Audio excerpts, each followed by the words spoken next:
Hi all, on this extremely hot day here, I'd like to welcome you back to the quarterfinals of the Chessable Masters. And tonight I'll show you a game between Hikaru Nakamura and Ding Liren. The final 8 play a knockout with each match played as best of 3 sets, where each set consists of 4 rapid games. If a match ends in 2-2, then 2 blitz games will be played, followed by a Armageddon if necessary. The rapid time control is 50 minutes for all moves. The blitz time control is 5 minutes for all moves. And the Armageddon is white gets 5 minutes to black's 4, but white has to win. So in the other quarterfinal between Anish Giri and Alexander Grishuk, it was to no surprise to anyone that Anish Giri managed to draw all 7 games and win. So that leg is Anish Giri's, and for this quarterfinal, we hop in the second game. The first game was drawn, and yeah, with that being said, let's get into the game. So Nakamura opens with e4. We have e5, knight to f3, knight to c6, and bishop to b5, the Ruy Lopez. And we have knight to f6, the Berlin defense. We have d3, defending the pawn, bishop to c5, bishop takes on c6, takes, and castling by white. We have knight to d7 and knight b to d2. We have castles by black, and we have knight to c4 now. Rook to e8, and now a4. And this position has been reached many times before, quite notably between Anand and Aronian in 2013, or Hare Krishna and Grishuk in 2013. So yeah, so this is all theory so far. We have a5 now by black and h4 by Nakamura, and this is actually a new move in this position. We have knight to b6 now, and knight retreats to e3. So just to show you what happens if you take, then in fact this h pawn is now threatened, and this just looks a little bit too scary for white, and white plays h4 to actually go on the attack, so it's not something you want to do then. So the knight just retreats to e3. We have takes and takes, and now knight to d7, some extra defender for the e5 pawn. We have bishop to d2, and now knight to f6. Knight to h2 now, maybe with ideas of playing g4, but Ding prevents with playing h5. We have queen to f3, and now queen to e7. Bishop to c3, and we got c5 now, preventing d4, or at least put some more pressure on the d4 square. We got b3 by white, and now knight to g4, an excellent square for the knight. We have bishop to e1, now defending the pawn. Since the knight moves here, the pawn is under attack. And I have rook to a6, and knight rook left, trying to maybe get it to the f6 square, the g6 square. So a nice move by Ding. We have bishop to g3, and now rook to g6. We have takes on g4, and bishop takes on g4, and now queen to f2. And if you look at this position here, it looks very pleasing for black. His bishop is very strong. You have the white bishop who is doing, well, nothing really. We have a nice rook here eyeing this nice file, and yeah, the white rook here is just doing nothing. It's just a very nice position for black. Rook to d8 being played, and king h2.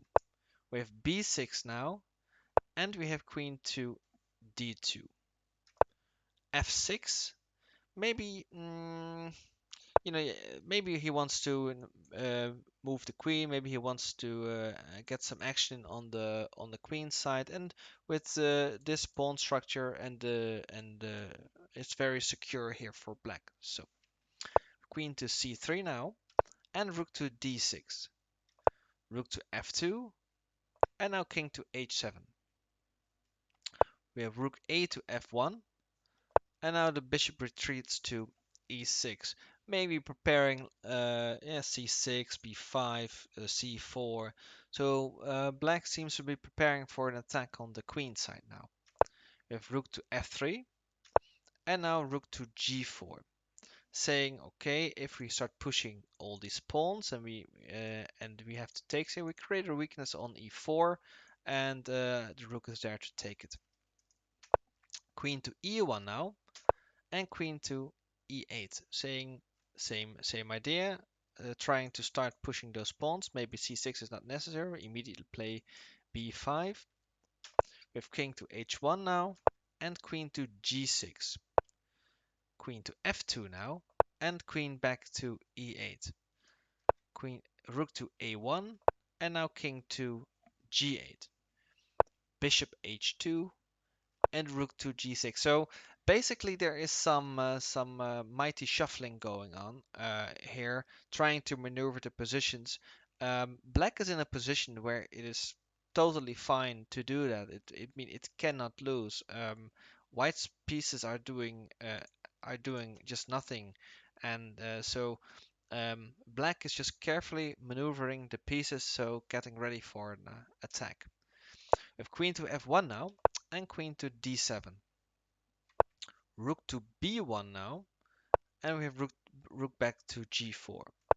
Rook to g3, and now we have takes on g3 and bishop back to g4.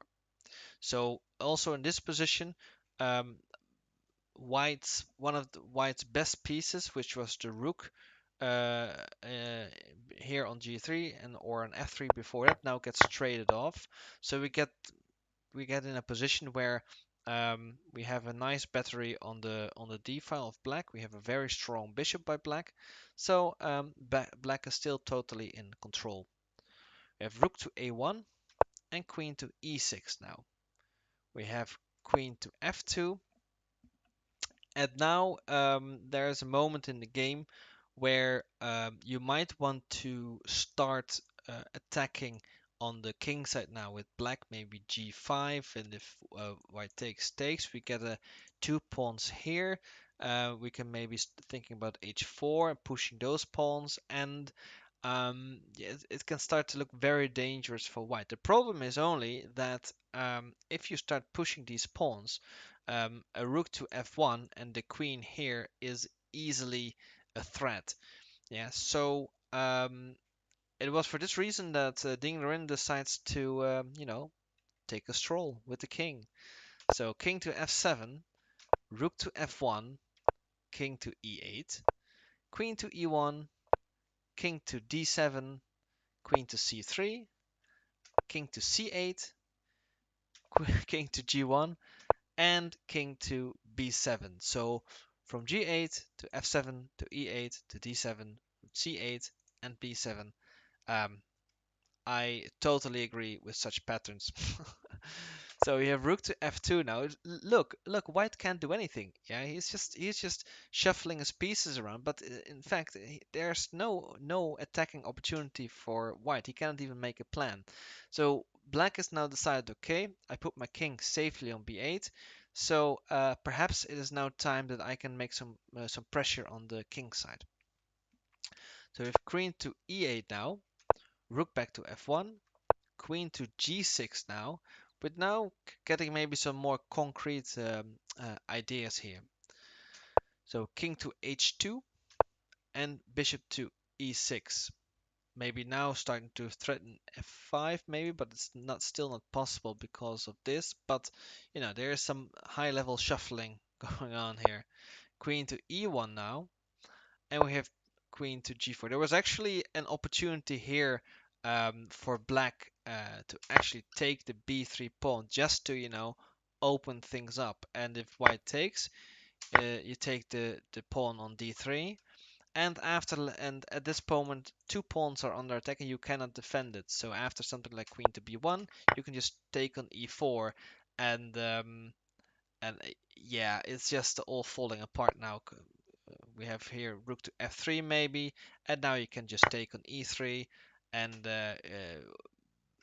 black got 4 pawns for his piece. Yeah, so that would have been a great way to open up the position after this queen to e1. Ding played queen to g4, and we have queen to c3 now. We have bishop to d7 and queen back to e1. We have bishop to c6 now and queen to f2. We have rook to d8 and rook to a1. Rook to h8 now and queen to f3. So slowly but surely, White is trying to maneuver himself out of this bad position. He would love a queen trade because if the queens come off the board, it's most likely to be a draw. So yeah, queen f3 is totally understandable. But of course, Ding doesn't want to trade queens. He wants to play for the win. So he treats the queen to e6. I mean, White still has no attacking possibilities. So it's all up to Black to make a plan here. So we have rook to f1 and now rook to h6. Queen to e2 and queen to e8 now. Queen to d1 and rook back to h8. Bishop to e1 and bishop to d7.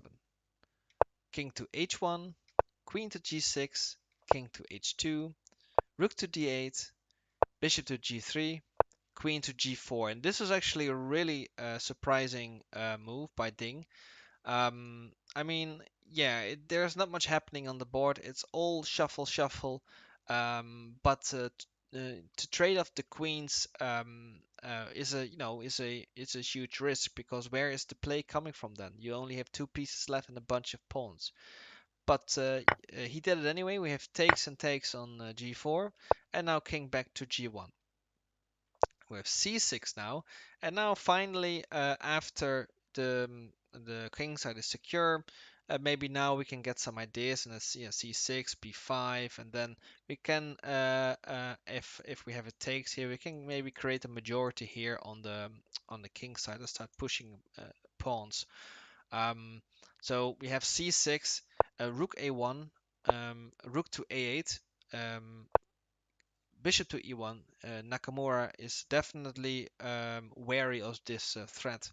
With b5 now, and you maybe you're arguing, hold on, doesn't this just lose a pawn? Um, so what if I just takes and I play this? So what's going on here? Well, in fact, you do win the pawn, but in this case we have c3, and after this and bishop to g8. You know, the position, it kind of goes on. It's really equal, so there's not much in it here. And yeah, something like this. And well, this is not. This is completely drawn. So yeah, it might have been better after b5 to take for white because then he kind of is has a draw anyway. But he played king to f1. We have king to b6 now, and bishop to c3, and now b4, kicking the bishop back to b2. And this is a kind of um, awkward position because the white's pieces here, now the position is closed. They don't do anything. Yeah, they're just sitting here, and black still has the freedom to move his pieces around. So we have rook to d8, king to e1, king, and now sorry about that. We have king to e1 and king to c7.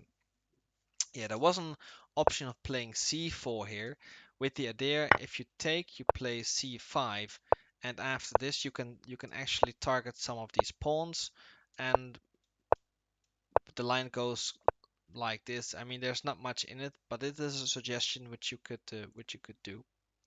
So with queen to c7, and now queen back to e2. We have king to d6 and rook to f1 now. King to e6. So this king, has made some moves. So we have king to e1 and now rook to g8.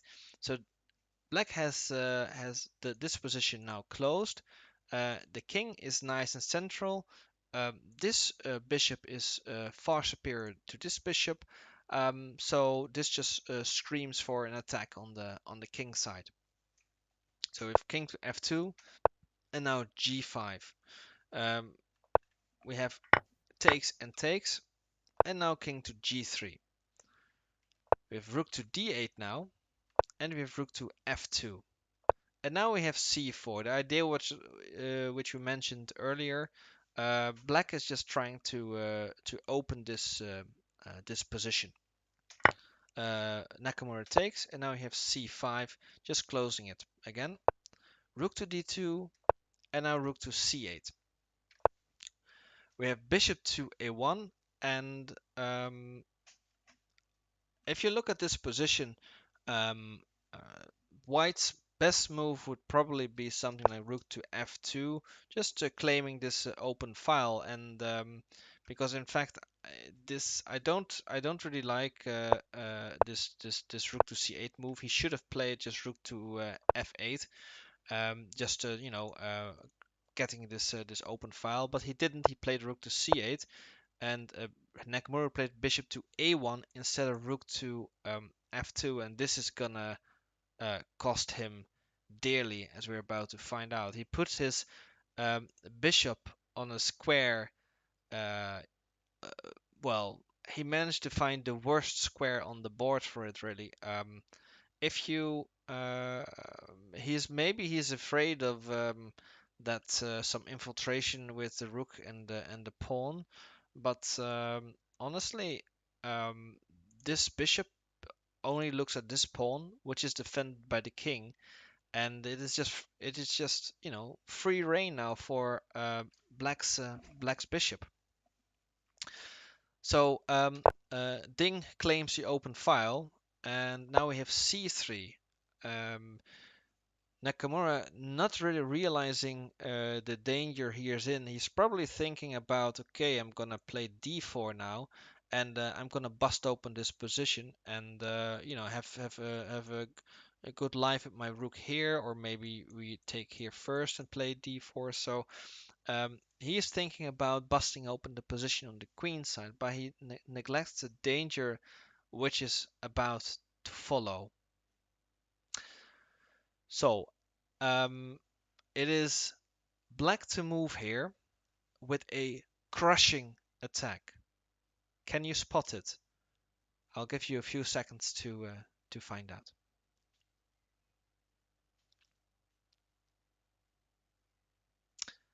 So I'm sure you at least saw the first move.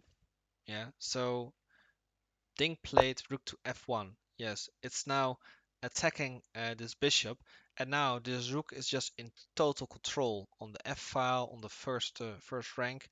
And it's getting dangerous for white, since if you look at its king, it has only one square, and that's h2. So also with this, white has to be very careful here. But yeah, so this bishop, you can, if you can defend it by rook to a2, but that's not helping anything. So Nakamura played bishop to b2 now, and uh, Ding played bishop to d1.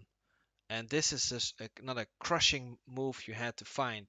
The idea is that if you want to win this match, yes, you want to play h4, and you want to push this king, and maybe you want to play rook to h1 at some point. But it cannot happen, since the bishop is on g4, since the king can just take it if this pawn moves. So the only square really the bishop can move is to d1, um, and now this is still a lot of trouble. And still, there is um, actually in this position, there's nothing you can do anymore as white. It's just it's going all wrong. Um, so let me just show you what happened in the game. Nakamura played d4 with uh, now h4 by Ding, king h2, and now g4. And it was in this position that Hikaru Nakamura resigned the game. there is simply nothing you can do. You have to give up the bishop, the rook, I mean, for the bishop, because if you don't, if you play something silly, let's say you play this, then you get mated by g3, king to h3, and rook to h1 is checkmate. Um, so you can't do that. You'll have to somehow cover this. You'll have to play uh, takes here, and after this you'll have to. You can then take and takes, and but this is just completely lost for white.